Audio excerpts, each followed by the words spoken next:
స్నేహితులారా, ఈ సమయాన్ని బట్టి మీ అందరికీ వందనములు తెలియజేస్తూ ప్రేమపూర్వకంగా మిమ్మల్ని అందరినీ వాక్య ధ్యానంలోనికి ఆహ్వానిస్తూ ఉన్నాను. అందరి ఎడల అనే ఆలోచనను మీతో కూడా పంచుకోవడానికి ఇష్టపడుతూ ఉన్నాను కనుక దేవుడి యొక్క వాక్యమును మీరు ముగింపు వరకు ఆలకించాలని మీ కుటుంబ సభ్యులతోనూ తోటి విశ్వాసులతోనూ ఈ వీడియో షేర్ చేసుకోనండి. మీ ప్రార్థన మనవులు ఎట్టివైనా కామెంట్స్ రూపంలో కానీ ఫోన్ కాల్ ద్వారా కానీ తెలియజేయండి. నమ్మకంగా మీ కొరకు ప్రార్థించడానికి సిద్ధంగా ఉన్నాము.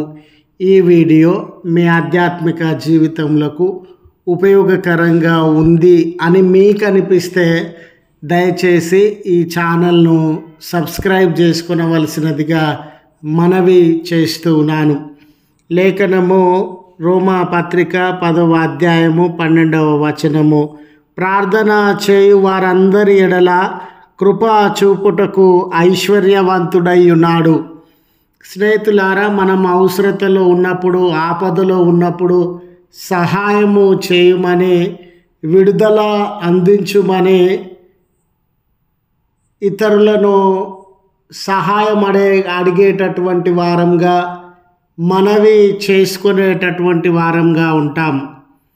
చూడండి, సహాయం చేయమని, విడుదల దయచేసి బలపరచుమని, సహాయము చేసే స్థితిలో లేనటువంటి వారిని, వారే బలహీనులుగా ఉండి, వారే ధనం లేనటువంటి వారుగా ఉండి, వారే ప్రభావము, శక్తి, సామర్థ్యములు లేనటువంటి వారుగా ఉన్న అల్పులను లేక బలహీనులను మనం ఎంత బ్రతిమాలినా, ఎన్నిసార్లు మనవి చేసినా వారు మనకు విడుదలను అనుగ్రహించలేరు, సహాయం చేయలేరు. కారణం ఏంటనంటే వాళ్ళే పేదలు, వాళ్ళే బలహీనులు, వాళ్ళే చేతగానటువంటి వారు.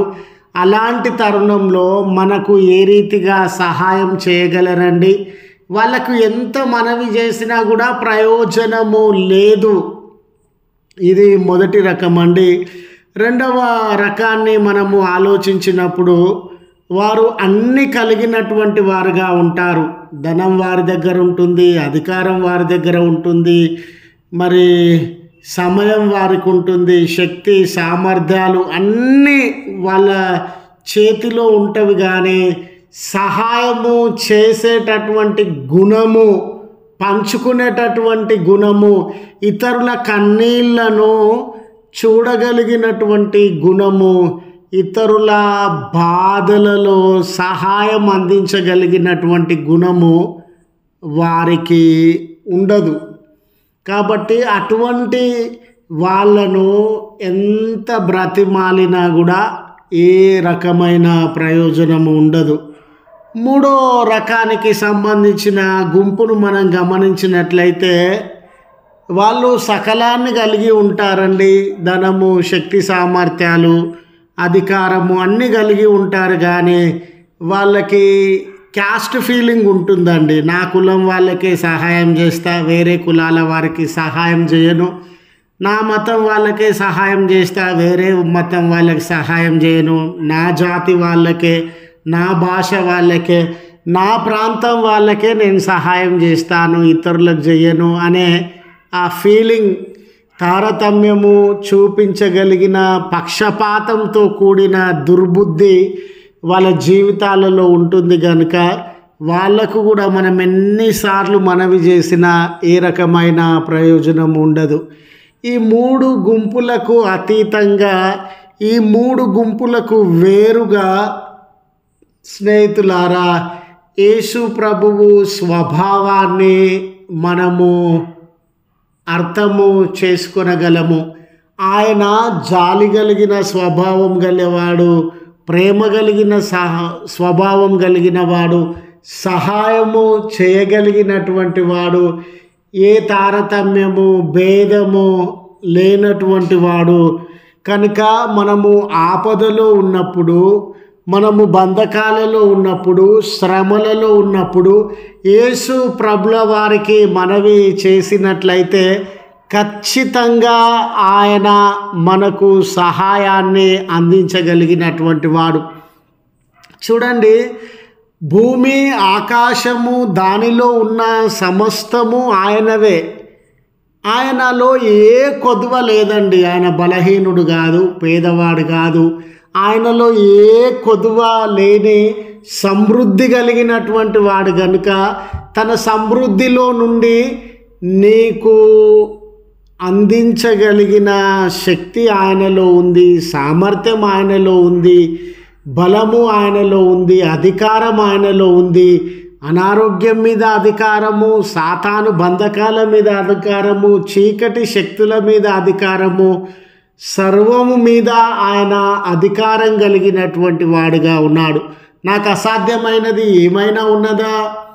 ప్రభుల వారికి అసాధ్యమైనది ఏది లేదు కనుక ఏ రకమైన సహాయాన్నైనా ఆయన చేయుటకు శక్తిమంతుడు కనుక ఆయననే మనము అడిగేటటువంటి వారంగా ఉండాలి.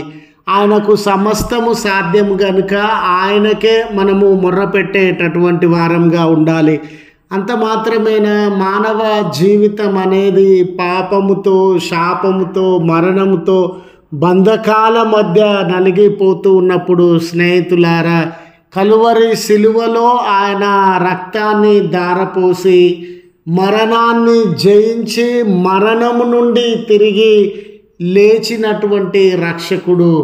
ఆయన మరణమును జయించిన జయశాలి గనుక మరణంలో నుండి మనకు విడుదలను, పాపంలో నుండి మనకు విడుదలను, శాపములలో నుండి మనకు విడుదలను, చీకటి శక్తులలో నుండి మనకు విడుదలను అందించగలిగినటువంటి దేవుడై ఉన్నాడు.